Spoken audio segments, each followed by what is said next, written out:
Hey, what's going on, guys? And welcome to the Raw Report, episode 15. I am your host, Jericho, with our special guest, RMPR champion and legend, Andre P. Perez, welcoming back on the show. And we also got Bone Santana up in here. And thank you guys for joining us. Make sure you hit the like, subscribe button, drop a comment, connect with us. And we got a jam-packed show today. We're kicking it off with a little surprise because nobody would have expected this to happen. And we just seen the Miami Dolphins take the #1 spot in their division.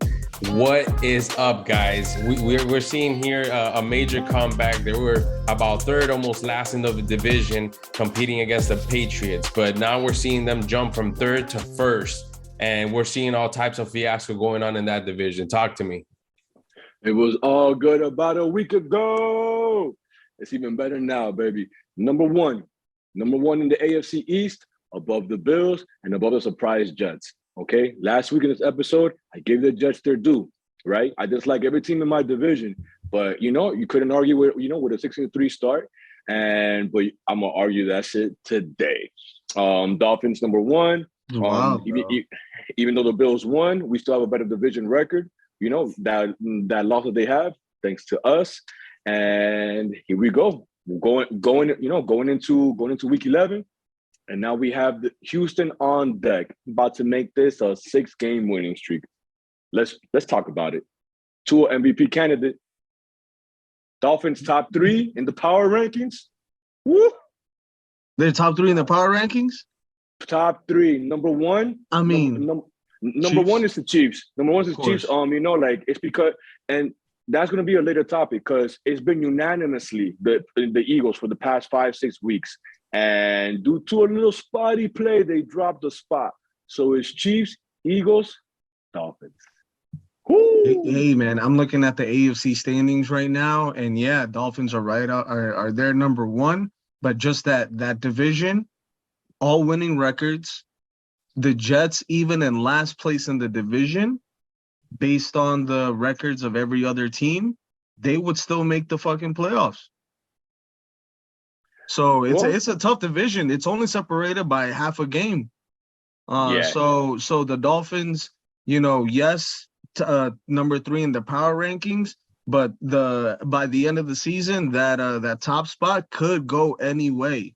It could go any way. So the Dolphins are in the driver's seat. It's their position to lose. But I'm excited for what they're doing this year. Tua's got it going on. You got the Speed Bros and Tyreek Hill and Jalen Waddle just blowing out the competition. It's gonna be. I mean, I'm excited to see them. Dog. It's definitely gonna be a shootout, guys. Everybody's there competing for the top spot. The way that I see it, it's a matchup between the Miami Dolphins and the Buffalo Bills right now. They're gonna be squaring off at that top spot, and all of a sudden, you got the Patriots back up in the mix because the New York Jets are doing terrible. Zach Wilson is, in deep trouble with his team. And I think a bunch of professionals are giving him the side eye right now. We're going to get into that a little bit later. But it is a square off right now for the entire division, a half game, like Andre mentioned. And like I said, guys, it's going to be the Patriots and Jets. I all of a sudden now see the Patriots taking that third spot. And now Josh Allen might have an undisclosed injury. Hand injury to be exact, and that's going to jeopardize their chances to get to the playoffs if he can maintain himself healthy. They have a great receiving core, so type of running back situation, and if we know anything about Bill Belichick, he's probably going to construct a master plan to try to get at least a wild card spot. But as of right now, I do see the Miami Dolphins being very promising. They have one of the best offensive teams in the league, if you ask me, aside from the Eagles, of course. And it's going to be very exciting what they got in store for the playoff push. Oh, yeah, bro. Oh, yeah. I mean, they're running. They have to bank on that running game a little bit more now. You brought it up. Devin Singletary has had a couple of good games, but even the rookie, James Cook, has been cooking, bro. He on his limited opportunities, he's getting chunk yards, chunk plays. So Josh Allen might have a little reprieve there. He doesn't have to sling the ball 30+ times a game. Let's see how that goes. Let's see how that goes because the 6-4 Jets and Patriots, let's be real. Zach Wilson, there's reports that he's losing the locker room. And do you trust Mac Jones in the playoffs? The answer is no. You don't trust No. either of those guys. You know, everybody knows that, you know, the playoff push, December run, it's all about your quarterback play. You can trust Tua Josh is Allen and him. Tua is him. I looked Tua up is the him. word him in the Webster Merriam dictionary alongside my homegirl Miriam by you know, just she happened to be there. And it was a picture of Tua. Tua was right there. So, you know, you got to give him respect. All the doubters are eating their words right now. I'm just saying. And I'm just one watching very that important thing bandwagon. to look into is that the Buffalo Bills have yet to win a division game, guys. And that's a very important statistic to look at. They're 0-2 in the division. They have yet to win anything. They've done very good in the conference, but they already 0-2 in the division. And if they continue on that trajectory, it looks like they're going to be out, you know, out of that playoff spot, guys. It could very well happen, but we'll see what happens, you know, moving forward. Something that, you know, we like to add, I think we just had X join us. What's going on, X?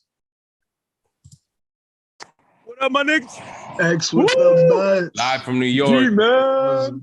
Good. My boy looking New Yorkish. Holy shit. My It boy, looks, my it boy looks, got the- it looks brick out there. X is coming live looks from brick. the middle of Y'all a crazy, bro. X is coming live from the middle of a robbery right now. He's actually live streaming a robbery outside of a bodega. Stay tuned. No, He's trying to steal Odell. He's trying to steal Odell Beckham back to the Giants. That's what he's going to do right now. Hey, I'd like to see a reunion, bro. That's a man with a plan right now. He's on his way to go recruit Odell. Yeah, man, we got to get Odell back, bro. I think there's no way he goes to the Cowboys, yo. If he does that move, he's a bitch. I say it like that, bro. Is he ever allowed back to New York if he does that? Absolutely not. Absolutely not, dog. It's what? Is he allowed back into the city if he joins the Dallas Cowboys? Oh, my God, yeah. He's allowed if he wants to get eggs thrown at him. Yeah, sure. Woo! Yeah. Come back. I dare you. There's no love lost there, bro. He joins the Cowboys, it's done. Bro, if he does that, I mean, it's a better decision. Because honestly, even as a Giants fan, I'll tell you, I think the Cowboys are looking strong right now. And I'll even put them in contention for the Super Bowl. I said it. Oh, shit. I said it. Oh, I think the Cowboys can make the Super Bowl. All right. So we're going from the without AFC East Odell. Without NFC if they get Odell, they go into the Super Bowl, but he's going to be the biggest bitch in the league. I tell you right now. Oh, really? Okay. I am hearing reports. He's not a young buck anymore. He's not, 26, 25 in his prime.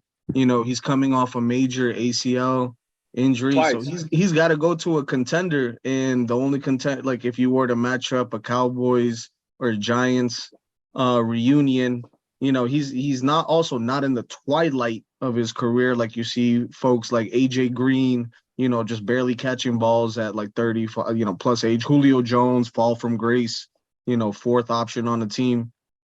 Odell can still contribute, and X said it, like his best option is the Dallas Cowboys, to get a ring now. I agree. Get another one. And while I agree, I think he can join the Cowboys or the Giants and make a big contribution and even help us make a Super Bowl run. But without him, we have no chance. Without him. Saquon's back, man. Saquon doubters are eating their words. I being one of them. Yeah, I'm hearing that Odell is going to sign as early as probably next week or after Thanksgiving. And I agree. If he has any shot of getting another ring, bench riding on a successful team, he should probably go to the Cowboys because they probably have the best spot to make, or the best chance to make the playoffs. I don't see them winning any Super Bowl, guys, or making a run. We've seen this every year. They do well towards the end of the season, and then their first round bust. All right. So if I was Odell, I'd be trying to secure that long-term bag. As Andre mentioned, his prime years are behind him. He's an aging wide receiver. He might want to prioritize locking up some sort of bag that's going to carry him into his later years as he ages in this NFL league. And, something to keep in mind, he injured this, this is his second ACL tear. Yeah, and he might not get the money that he thinks he's going to have. So a good strategy would be to sign short term to perhaps the end of the season, at the end of the playoffs, and then I go think I sign was with reading another that. team. I was reading that he was only asking like in the neighborhood of 5 million for the remainder of the season. He's not even going to get that. He's going to get free agency for 1 year, and then in the offseason, he's going to try to secure, like what you guys are saying, a 2-3 year deal. You know, like the end of Des Bryant. I think he went through that. He didn't sign, and then he ended up getting left in the wind. He got forgotten. Yep. Yeah. Okay. Yeah, that's something to keep in mind, man. So hopefully Odell is gonna make some waves next week, man. As soon as he announces a signing, I know X is looking forward to a New York Giants reunion, but a lot of people are speculating that he's gonna go to the Dallas Cowboys. One thing to look at as well in the NFC East, you know, the Eagles are kind of looking a little shaky right now, man. And you know, I'm a big time fanatic. I'm the number one fanatic on the show for my Eagles. And the last 2 teams, the last 2 weeks, I must say that it's been pretty sloppy, bro. We lost to the Washington Commanders, and I know that Mr. Fairfax, Virginia native over here, Andre P. Perez, was very happy about that. But we're seeing a little bit of sloppiness going on here from the Eagles. I think they're getting a little bit fatigued. You know, they did win about 8 straight games. Now they're 9-1 after just getting by the Indianapolis Colts, which we all know is not a very good team. And, you know, like I said, guys, do you see something changing here amongst the NFC East now that the Dallas Cowboys are doing very well? I mean, they went out of their way to sign Ndamukong Suh, who is, I just went on Wikipedia, he's 65 years old. He was a part of the original NFL draft back in the 70s. Now I'm playing. They had some sus run defense issues, so they signed the Eagles. The Eagles signed Ndamukong Suh. Oh. So the leaks in the defense started showing up. Because when a team establishes and you see it with teams like the Colts, who had Jonathan Taylor, number one RB in fantasy last year, but on the field he is a show. Yeah, and he put on a performance in the first half of the Philly game. Jerry, if you saw the game, you can attest to this. But so they saw that if they get a team that can keep up with them on the run game, they're sus. They're really sus. So they went and signed Ndamukong Suh. They're trying to shut down the run. Pass defenders are all right. They're there. But, yeah, the Eagles are looking shaky. The Cowboys are right behind them. The Giants are still, in contention. The Commanders are above 500 for the first time of the season. So they're, it's another AFC East, NFC East. The East is East boys, bro. It's East side. I don't see the Eagles winning a playoff game at all. I don't care if they win the rest of the season. They're not going to win a playoff game. They're going to lose. Hot takes. Talking spicy. Bodies. First game of the playoffs, Eagles going down. I don't care if they play the Rams or some shit. If they stumble into the playoffs. I don't care who they play. I'll put all my money against the Eagles in the playoffs this year. Listen, the Eagles are going straight to the Super Bowl, guys. Don't get it twisted. We got a pretty pleasant schedule coming up, but the game to look at is Week 14 against the Giants. You know we're not friends that week. It's a complete bloodbath that week. You've had the easiest schedule like all year. Allegedly. You didn't play nobody, bro. You didn't play nobody. Hold on. Listen, allegedly, we've beaten all the important teams so far as well. We only lost to the Commanders. They don't got nothing going on. Look. Hold on. Aside from who are the contenders in the NFC, aside from the top 3 teams in the NFC East, because the Vikings, who a lot of people were putting them in the contender talk, just got embarrassed by the Cowboys. Nah, the Giants, Vikings.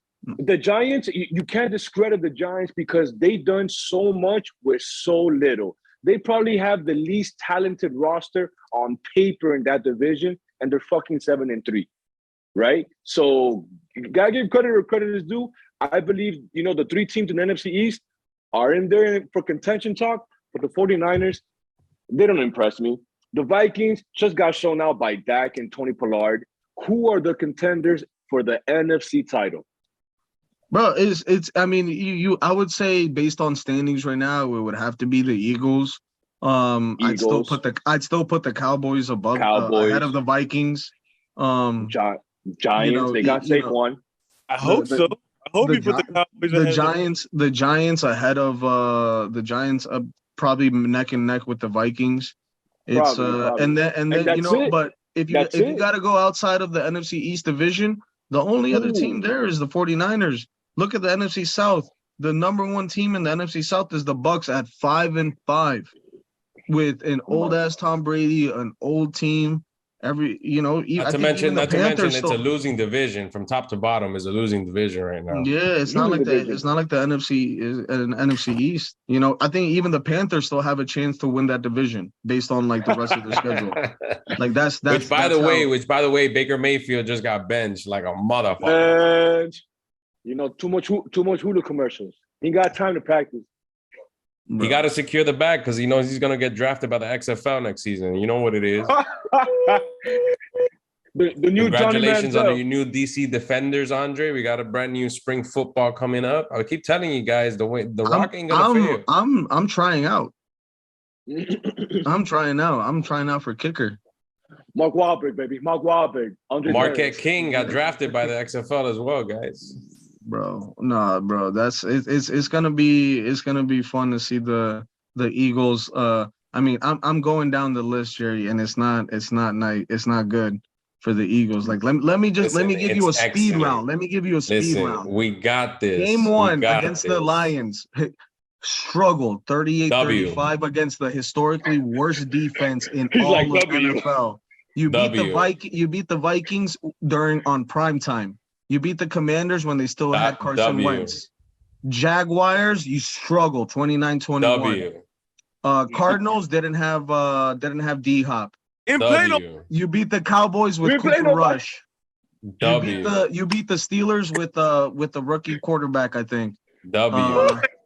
You beat the Texans, also one of the worst teams in the league. Actually, no, the Texans are the worst. Listen, you ain't saying nothing but W's to me, bro. Those are what about the Commanders that you guys? That's the only one you can talk about. That's the only one that I need to talk to about, Sean. Sorry. That sounds to me like a thing of the past. That's a reference to that movie Bad Teacher with Cameron Diaz. Jason Segel is arguing with a young boy in the gym about who's the GOAT. He's like, LeBron's a better passer. He's a better rebounder. He's like, okay. Come back to me when LeBron has 6 rings. That's your only argument. It's the only argument you need, bro. You got a 1 in the loss column. You barely beat the Colts 17-16. You're gonna play the Packers, who are on a historic losing streak. The Titans, I don't know if it's Ryan Tannehill or Ryan Hill, but that's not happening. God. December 11th against the Giants. That's the next big game. That's the only W that matters. And the Giants have no receivers, guys. 0. They have Odell. I just saw it on Twitter. Hey, if Odell joins the Giants, that's probably a W for them too, bro, because they need it. They need receivers, guy. Anyways, guys, moving forward. So the entire league, all the players, all the teams right now are complaining about the quality and turf in the stadiums is causing a lot of injuries. And I've been wondering myself why it's been such a shit show this year in fantasy football. Nobody that you expected either came through because they're having a terrible year, or what's happening for most of us is that the entirety or the majority of the league is currently suffering from a number of undisclosed, injuries. I mean, you name it, a bunch of stars across the league. I mean, I know that the hierarchy of all tight ends right now is on the trash because you got guys like Darren Waller out for the majority of the rest of the season. Dallas Goedert from the Eagles is out as well. And we're just seeing a pattern here. And a lot of the players are blaming the turf fields in these stadiums. I know some very little bit of stadiums right now have natural grass growing out of their stadiums. So right now they're politicking and pulling for them to fix and upgrade these stadiums because they're sick and tired of getting injured on this concrete. From what I hear, is like playing on concrete when you fall on that grass. Isn't MetLife turf? I'm reading right now that they're planning on changing it next year. Yeah, it used to be real grass, and they changed it to be like with the rest of the league, and now they'll probably go back to real grass. Let's ask Robinson, the receiver that the Giants just lost for the fucking year. Let's ask Kyle Pitt, the guy who just tore his MCL playing on that turf in Atlanta. Let's talk about all these injuries that are hurting these people. And they're complaining about it. I like how the player empowerment they're finally coming out and voicing their opinion because, yo, we're losing these guys for multiple weeks on end, if not for the season. Because why? Owners don't want to put real fucking grass. Come on now. They don't want to hire any more Mexicans to treat the grass, bro. Need to hire more landscapers, bro. They gotta, yeah. Aaron Rodgers said time to go to all grass fields for NFL player safety last week. Research shows statistically significant higher risk of lower extremity injuries. This is on Pro Football Talk as the source from Mike Florio, a respected individual in the NFL community. So, you know, I source my, you know, my facts out here. You know, I don't use alt facts. So yeah, I'm even surprised that they played last night in Mexico because from what I've heard, playing in Mexico is a complete nightmare. They don't have any leveled fields. They don't maintain them very well. And according to a lot of NFL executives, it took a lot of money just to prep the stadium to get ready for NFL standards. So that's something, you know, very important to look after because we're just seeing the mountain of injuries going on right now, guys. And there's a lot of stars going on IR. Everybody's scrambling on the waiver wire right now, trying to pick up something hot. And we all know very well that it's very scarce out here. Darrell Henderson today got released by the LA Rams, and he was their leading rusher, which is like mind-boggling. Melvin Gordon just got released by the Broncos as well after his latest series of fumbles. Can't seem to hold on to the ball as well. And yeah, a lot of moving pieces, guys. It's been a very bizarre season, if I might say so myself. You know, we have Zach Wilson right now, incapable of leading the New York Jets, and he refused to take any type of blame or accountability for the way that they've been performing as a team. And what are you guys expecting from this to happen, you know? 9 of 22 for 77 yards, and his first quote post-game is, "Not my fault, we lost." Yeah. Man lost the locker room. He lost the locker room. He lost it. He lost the respect of his peers.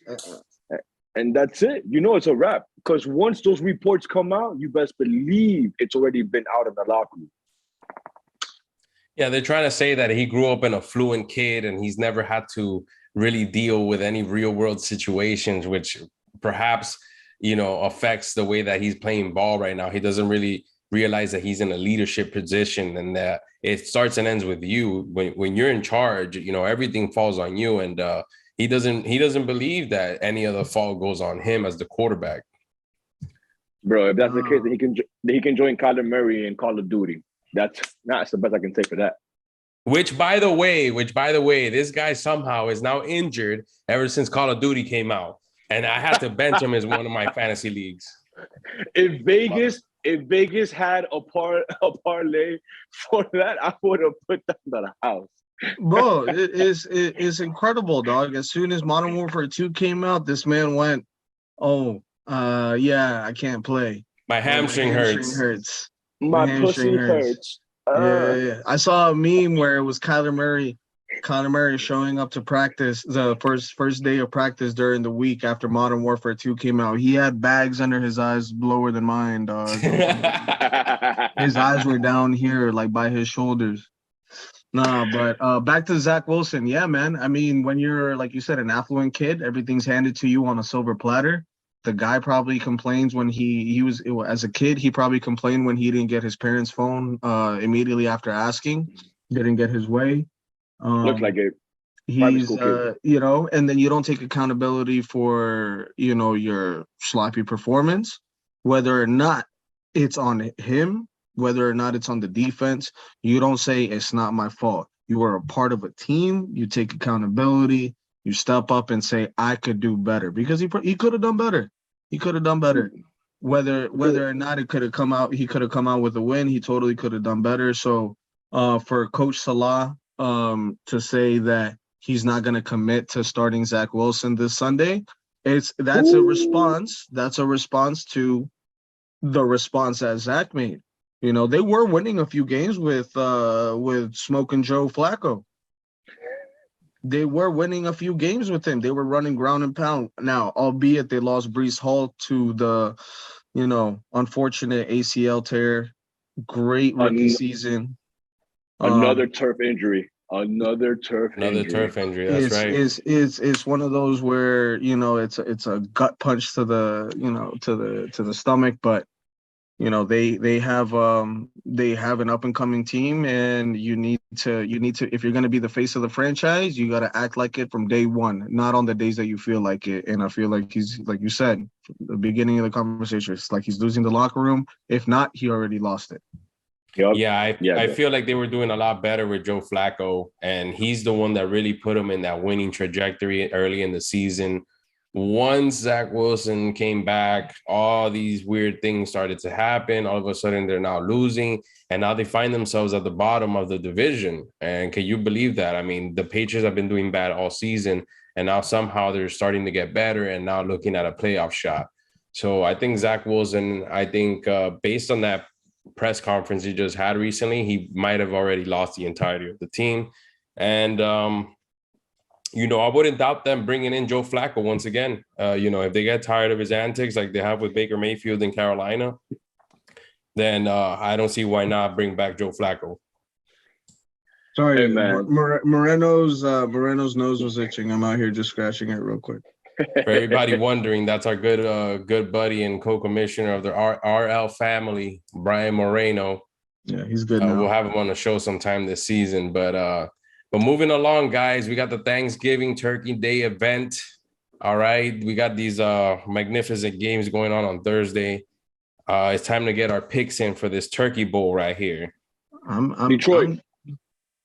All right, well, hold on. First up, we got Buffalo and Detroit, 12:30 Eastern. Who you guys got? Detroit. Jamal Williams, 3 touchdowns. The Bills are favored -10, but they are playing in Motor City, baby.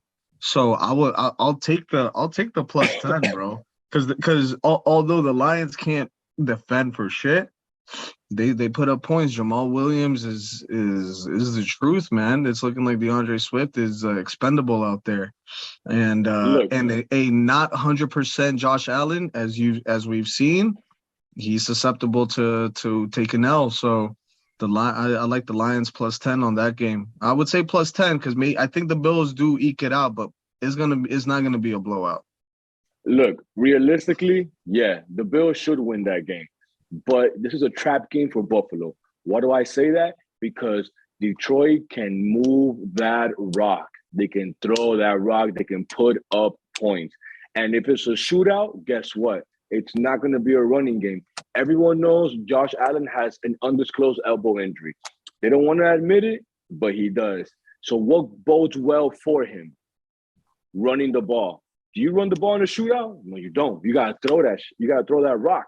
So if Detroit starts scoring, if they start running up the score like how they've been doing lately, they're the #1 scoring team for the past 4 weeks. It could be a trap game. And as a Dolphin fan, I want to see it. You got Jamison Williams, who they spend the first round pick on. He's coming off of IR. DJ Chark also coming off an IR. They're getting weapons back. Their lack of weapons is a major reason why Jared Goff would look like he was regressing out there. So, if they got those weapons on the outside, Jamison Williams was a baller. He got hurt in the January national championship game, but he's a baller. He would have been the #1 receiver taken off the board. He's been doing slid down to 12th, I think. So that's gonna be a hell of a game, man. What's the next game? Go ahead. The next game. We lost X for the next game. Let me say some. For it's like Bone said over here. It's a must-win game for Buffalo, and I'm gonna pick Buffalo on this because I know that the Detroit wide receiving core is not healthy. As Andre just mentioned, they're all coming back from injury, and if you know anything about players that get injury during the season, is that they're never gonna be 100%. Until the offseason begins and they come back the following season. So I know that Detroit doesn't have a good receiving core or a healthy receiving core right now.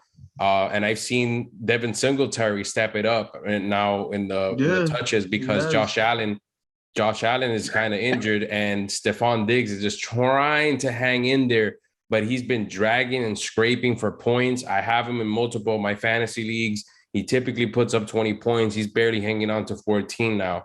So I see Devin Singletary picking up the workload. He might be enough to get him by, but it's going to be a close one. And I do think Buffalo is going to squeak by. If they don't win this game, I really think that their playoff chances are in great jeopardy. As I mentioned before, they have not won a division game.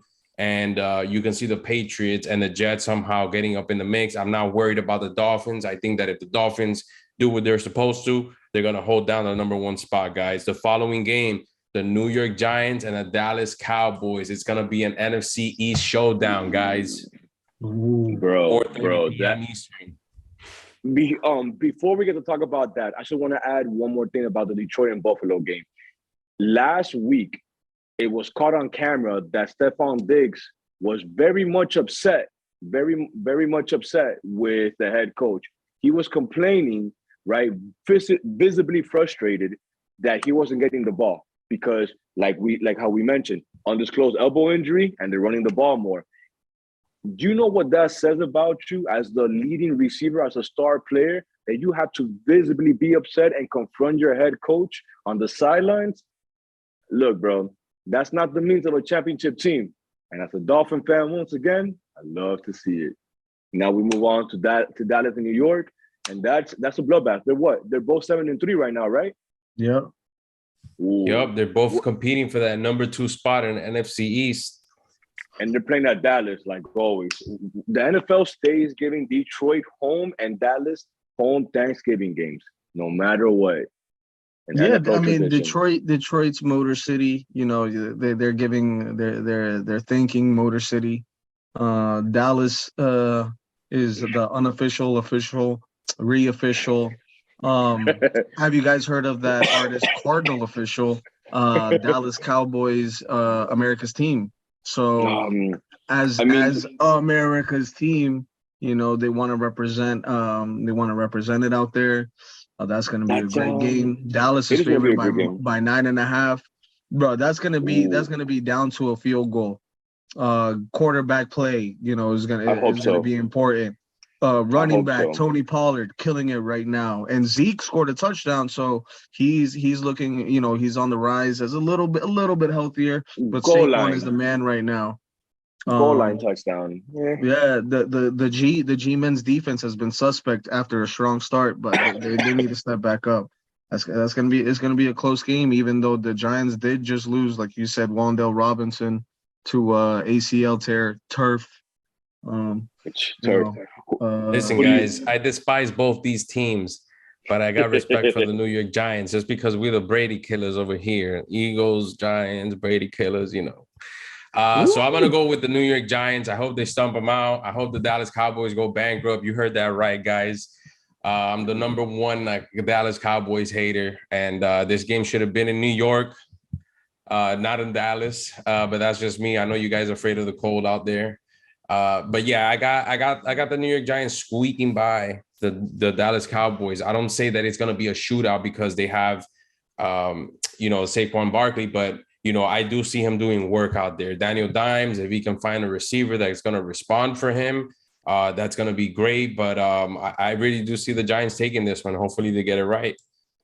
I call Daniel Jones 70 rushing yards, quarterback sneak for a touchdown, Zeke 2 TDs, 120 yards, running game.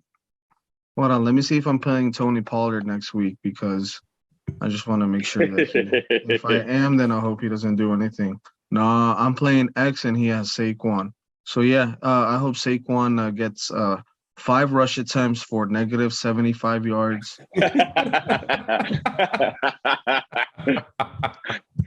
13 fumbles. How? I don't know. But the math is gonna math at 13 fumbles, NFL record. 13 fumbles. But yeah, no, after that light stab at my matchup coming up with X with the bets, whom I respect highly. Ooh. The last game of the season, I mean the last game of the Thanksgiving holiday is the Patriots in Minneapolis. So Ooh, that's gonna be a great showdown. That's gonna be a skull champ, 8:20 baby. p.m. Eastern. Turkey Skull Day. champ. Where are they playing? At Minnesota?